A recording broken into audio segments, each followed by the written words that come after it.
आपण पाहताय दुपारी 12च्या बातम्या। पुलवामा इथे लष्करावर केलेल्या हल्ल्यातला दहशतवादी आदिल मोहम्मद दार याचा पुतळा घाटकोपर पूर्व इथे जाळण्यात आलाय।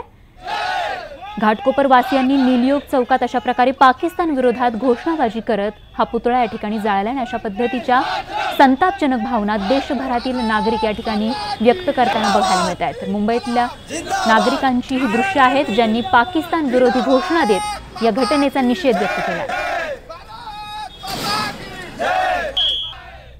मुंबईच्या भेंडी बाजारातही पुलवामाच्या हल्ल्याच्या निषेधार्थ आज सगळी दुकानं बंद करण्यात आली आहेत।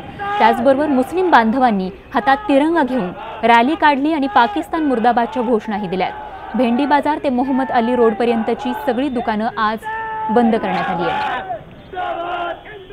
तर पुलवामा या ठिकाणी झालेल्या दहशतवादी हल्ल्याच्या निषेधार्थ अशा प्रकारे मुस्लिम बांधव रस्त्यावर उतरल्याचं बघायला मिळतंय।